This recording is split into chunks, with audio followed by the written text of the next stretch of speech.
NFTs! Now, up until a few weeks ago, I had no idea what these mysterious little things were all about. I'd heard grand tales of people making absurd amounts of money with them. 69 million? I'm going to Disney World! Why? And how? These are questions I needed answered. So I asked my knowledgeable friend Google, what does NFT stand for? And to my surprise, it wasn't new fried tamales, nor did it have anything to do with yummy Mexican food.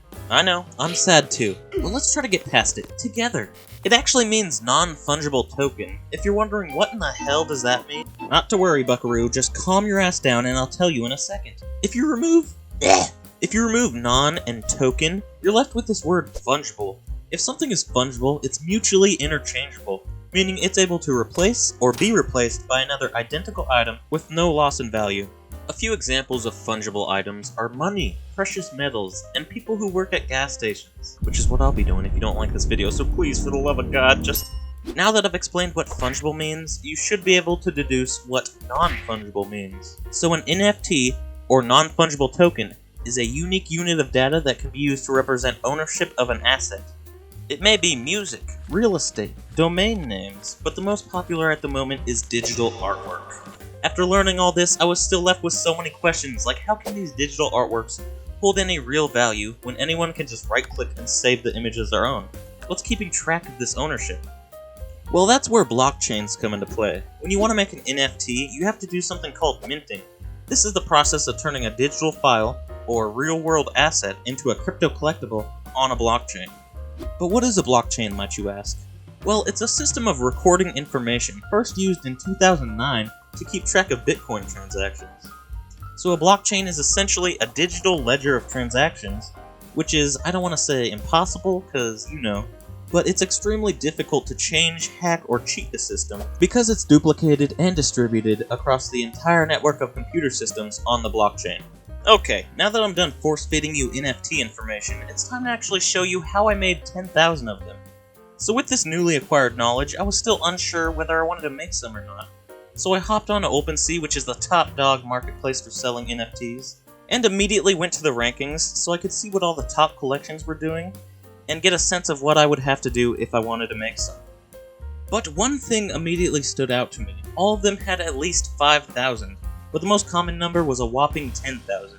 And I'll admit, I almost ended my NFT journey there, because I thought there's no way in hell I'm sitting around making thousands of artworks. But I did a little more snooping around and found something quite interesting. A lot of the top collections will have the same base character, just with different cosmetic items like hats and glasses. And this restored my hopes, because I knew these people were doing one of two things. Either using mass child labor, or some kind of computer program to create these artworks. Which do you think it is? You chose B, computer program? Good job, little buddy, you're correct. It's actually called generative art, also referred to as algorithmic art. This is basically where you write a bunch of fucky-wucky code, and then the computer spits out some pretty cool art like this.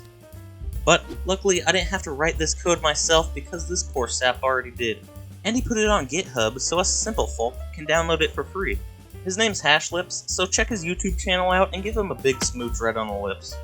Anyways, in order to use this code, you're gonna have to download Node.js and Visual Studio Code. Don't ask why, just do what I fucking tell you, or else eternal damnation will come down upon you. So basically, you create a bunch of layers, starting with your base image, then all the other layers, like hats and glasses, go over top of it and change it up. And the code will randomly select from those layers to create unique images. But before I could do that, I needed to figure out what my NFTs were going to look like. Who was going to be the star of the show? And after a while of intense deliberation, I decided on none other than this Skelly Boy. I chose him for two reasons. One, I would be able to name my collection Saucy Skeleton. And two, skeletons are one of those things where you could be anywhere in the world and show a person a picture of it and they're like, yeah, that's a skeleton. You could even blacken it out, Gaussian blur it, pixelate it, explode it, and it's still recognizable. So to make all these layers I spoke of earlier, I decided to use Blender, which is a 3D software that I really like, and there's a wide variety of free 3D models online. I started by importing my Skelly Boy, adding some lights in, and getting the camera positioned just right. I spent a while doing this because I wouldn't be able to change them after I started rendering the first layers, or they would be misaligned. When I finished that, I started rendering out the base skeleton, with different materials applied to it, like gold, wood, meat, and a bunch of other cool stuff. Then I moved on to the headwear. My goal was to make at least 10 versions of the skeleton, headwear, and eyewear, which was quite the arduous task, so I got to work on lining up different types of hats and glasses. To make sure I could easily add them over top the skeleton in Photoshop, I turned him into a holdout object. This basically just turns an object into a mask, creating a perfect transparent outline of it. And for the backgrounds, I used After Effects to create a radial gradient with all the main colors, and added some particles to make it look more interesting. So when I was done making 10 of each, it was time to use that code I downloaded from Hashlips. And this surprisingly was the easiest part. All you have to do when opening it in VS Code is add all the layers you created to the layers folder on the side. But make sure they're in their own folder, so put all the hats in a folder called Hats, and Glasses in Glasses, you feel me? Once you've done that, you can open up the source folder and go to config.js. Now if you've never had to work with code before, this might look intimidating, but it's super easy, I promise. At the top you can change the name and add a description. This will show up in the JSON file that is created with every image. Then you can scroll down a wee bit to grow edition size too. This just specifies how many images you want it to make. Directly below that is the layers order. Pretty self-explanatory. You just type the name of the folder that you have all your layers in. But it creates the image in the order that you put them in. So the background should go first, then your character, and so on. The last thing you should do is set the width and height of the image down here. Just make sure it's the same size as the layers you created so they don't look all wonky. And that's it. All you have to do is type npm run generate in the terminal and it'll start creating your images. But I recommend testing it out with a smaller edition size to make sure you got the order of your layers correct, then bumping it up to the actual number you want.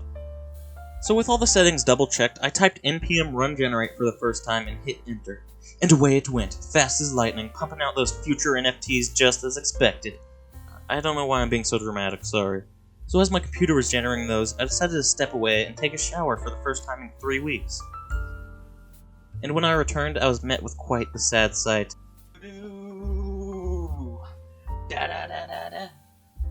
Are you fucking kidding me? A measly 8,415. So close yet so far.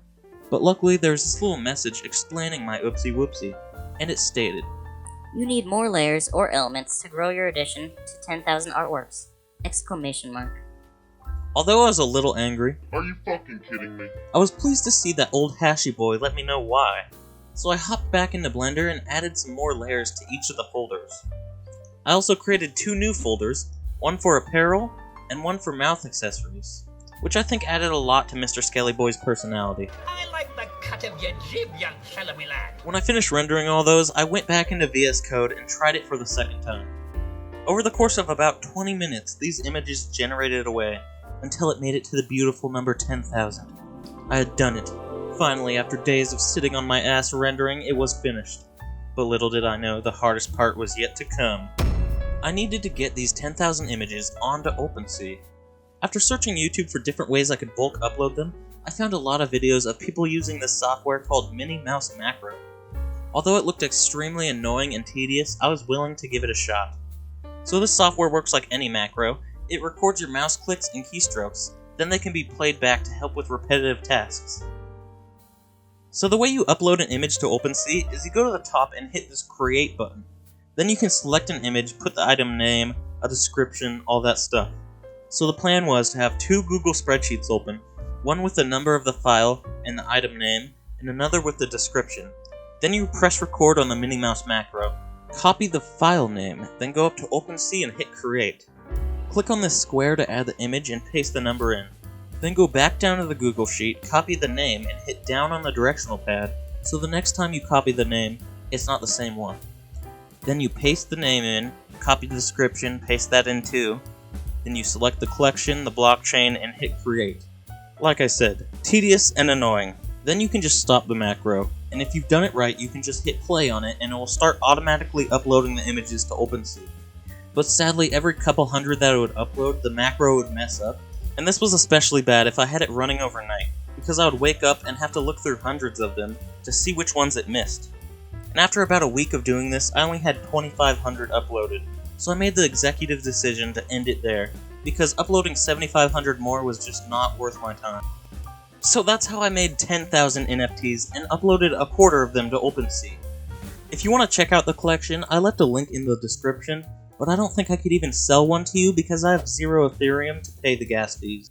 So if for some reason you're like, oh my god, I need this saucy skeleton, I just love it so much, you would have to send some money to my MetaMask account, and then buy the actual NFT. Seems like a totally reasonable way to spend your hard-earned money, right?